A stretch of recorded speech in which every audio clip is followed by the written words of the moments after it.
Video میں ہم رسول کریم صلی اللہ علیہ وآلہ وسلم کے انتہائی قریبی ساتھی، یار غار اور حصابی رسول حضرت ابو بکر صدیق رضی اللہ تعالی عنہ کی زندگی اور ان کے مختلف پہلو اور ان کے اسلام قبول کرنے کا دلچسپ واقعہ بتائیں گے۔ ناظرین، مردوں میں سب سے پہلے سیدنا ابو بکر صدیق رضی اللہ تعالی عنہ ایمان لائے۔ آپ نبی کریم صلی اللہ علیہ وآلہ وسلم کے پہلے سے ہی دوست تھے۔ حضور نبی کریم صلی اللہ علیہ وآلہ وسلم اکثر ان کے گھر آتے اور ان سے باتیں کیا کرتے تھے۔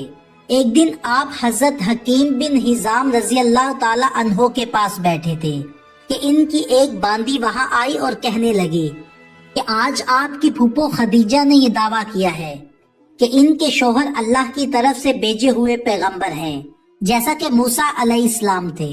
جو ہی حضرت ابو بکر صدیق نے باندی کی یہ بات سنی تو آپ چپکے سے وہاں اٹھے اور نبی کریم صلی اللہ علیہ وآلہ وسلم کے پاس آ گئے اور آپ صلی اللہ علیہ وآلہ وسلم سے اس بارے میں پوچھا، تو اس پر آپ صلی اللہ علیہ وآلہ وسلم نے حضرت ابو بکر صدیق رضی اللہ تعالی عنہ کو وہی آنے کا پورا واقعہ سنایا اور بتایا کہ آپ کو تبلیغ کا حکم دیا گیا ہے۔ یہ سنتے ہی حضرت ابو بکر صدیق رضی اللہ تعالی عنہ نے عرض کیا، یا رسول اللہ، میرے ماں باپ آپ پر قربان، آپ بالکل سچ کہتے ہیں، آپ واقع ہی اللہ کے رسول ہیں۔ آپ کے اس طرح فوراً تصدیق کرنے کی بنا پر نبی کریم صلی اللہ علیہ وآلہ وسلم نے آپ کو صدیق کا لقب عطا فرمایا۔ ناظرین، اس بارے میں دوسری روایت یہ ہے کہ صدیق کا لقب آپ صلی اللہ علیہ وآلہ وسلم نے انہیں اس وقت دیا جب آپ معراج کے سفر سے واپس تشریف لائے۔ مکے کے مشرکین نے جب آپ کو جھٹلایا تھا تو اس وقت حضرت ابو بکر صدیق نے اس واقعے کو سنتے ہی فوراً آپ کی تصدیق کی اور آپ نے انہیں صدیق کا لقب عطا فرمایا۔ غرض ابو بکر صدیق رضی اللہ تعالی عنہ نے آپ صلی اللہ علیہ وآلہ وسلم کی نبوت کی تصدیق فوری طور پر کر دی۔ ناظرین، حضرت ابو بکر صدیق رضی اللہ تعالی عنہ کا نام نبی کریم صلی اللہ علیہ وآلہ وسلم نے عبداللہ رکھا، اس لیے کہ اس سے پہلے آپ کا نام عبد الکعبہ تھا۔ اسی لیے ابو بکر صدیق رضی اللہ تعالی عنہ وہ پہلے آدمی ہیں جن کا نام نبی کریم صلی اللہ علیہ وآلہ وسلم نے تبدیل کیا تھا۔ حضرت ابو بکر صدیق رضی اللہ تعالی عنہ یوں تو بہت خوبصورت تھے، اسی مناسبت سے آپ صلی اللہ علیہ وآلہ وسلم نے ان کا لقب عتیق رکھا تھا۔ عتیق کا مطلب ہے خوبصورت، اس کا ایک مطلب آزاد بھی ہے۔ یہ لقب دینے کی ایک وجہ یہ بھی بیان کی جاتی ہے کہ آپ صلی اللہ علیہ وآلہ وسلم نے ایک مرتبہ ان کی طرف دیکھ کر فرمایا تھا، یہ جہنم کی آگ سے آزاد ہیں۔ غرض اسلام میں یہ پہلا لقب ہے جو کسی کو ملا۔ قریش میں حضرت ابو بکر صدیق رضی اللہ تعالی عنہ کا مرتبہ بہت بلند تھا۔ آپ بہت خوش اخلاق اور قریش کے سرداروں میں سے ایک تھے۔ آپ شریف، سخی اور دولت مند انسان تھے۔ روپیہ پیسہ بہت فراغ دلی سے خرچ کیا کرتے تھے، اس لیے ان کی قوم کے لوگ انہیں بہت چاہتے تھے۔ لوگ ان کی مجلس میں بیٹھنا بہت پسند کرتے تھے۔ اپنے زمانے میں حضرت ابو بکر صدیق رضی اللہ تعالی عنہ خواب کی تعبیر بتانے میں بہت ماہر اور مشہور تھے۔ چنانچہ علامہ ابن سیرین رحمہ اللہ کہتے ہیں کہ نبی کریم صلی اللہ علیہ وآلہ وسلم کے بعد حضرت ابو بکر صدیق رضی اللہ تعالی عنہ اس امت میں سب سے بہترین تعبیر بتانے والے عالم ہیں۔ ناظرین، حضرت ابو بکر صدیق رضی اللہ تعالی عنہ نسب نامہ بیان کرنے میں بہت ماہر تھے، بلکہ کہا جاتا ہے کہ اس علم کے سب سے بڑے عالم تھے۔ بلکہ حضرت جبیر بن موتم بھی اس علم کے ماہر تھے۔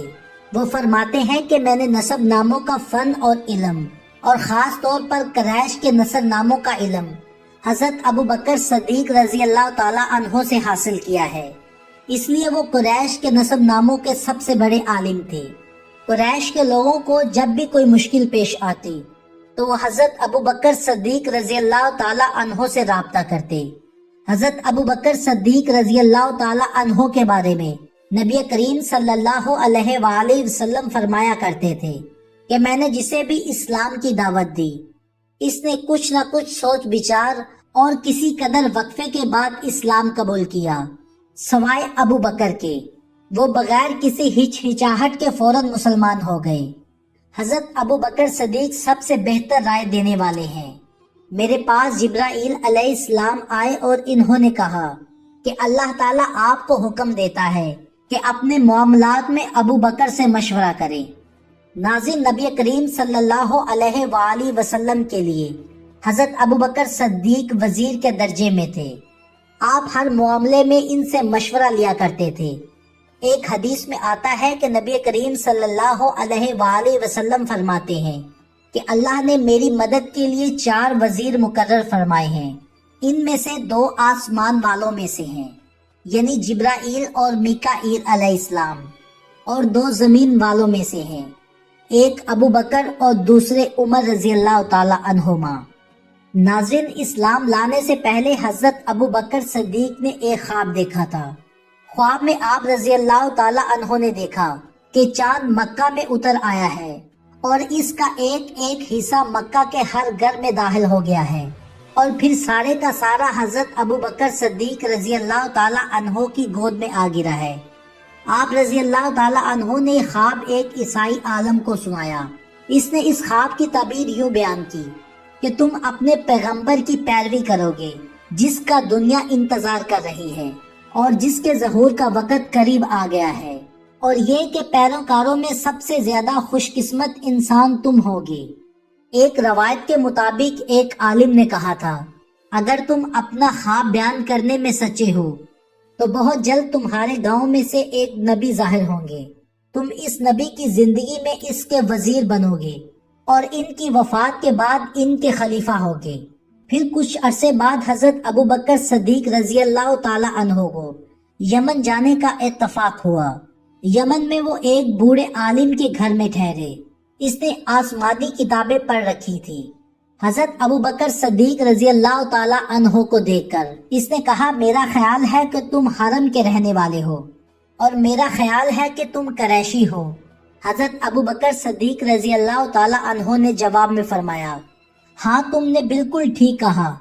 اب اس نے کہا کہ میں تم سے ایک بات اور کہتا ہوں، تم ذرا پیٹ سے اپنا کپڑا ہٹا کر دکھاؤ۔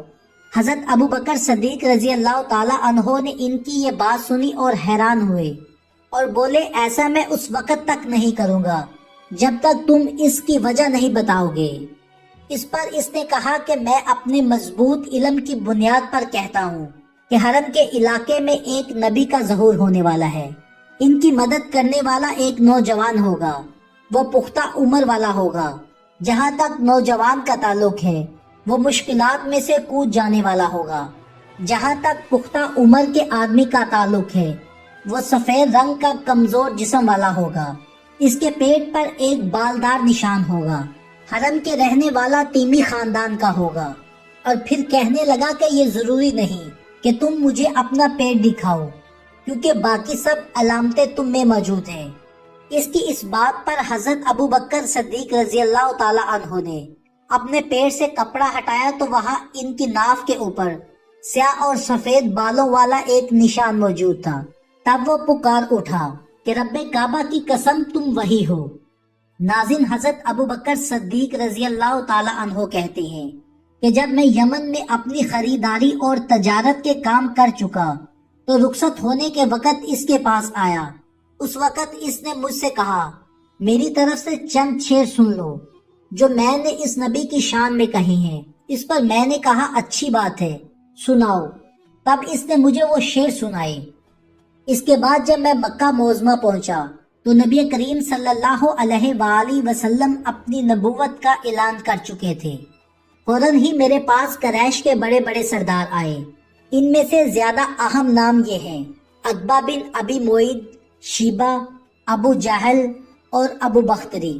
ان لوگوں نے مجھ سے کہا کہ اے ابو بکر، ابو طالب کے یتیم نے یہ دعویٰ کیا ہے کہ وہ نبی ہیں۔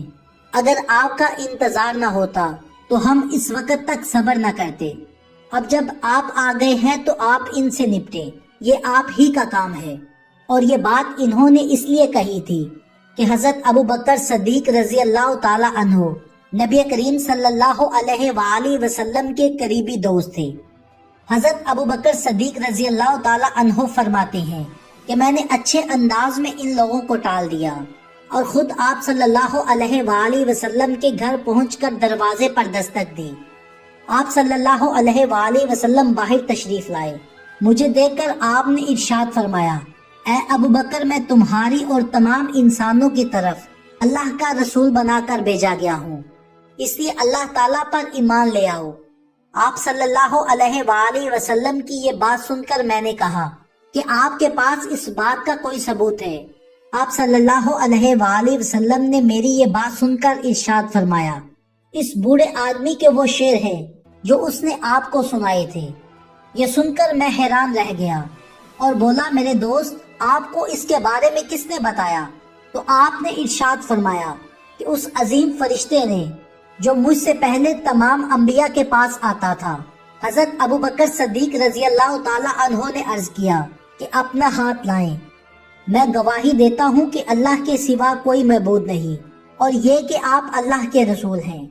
حضرت ابو بکر صدیق رضی اللہ تعالی عنہ فرماتے تھے کہ آپ صلی اللہ علیہ وآلہ وسلم میرے ایمان لانے پر بہت خوش ہوئے، مجھے سینے سے لگایا اور پھر مجھے کلمہ پڑھایا۔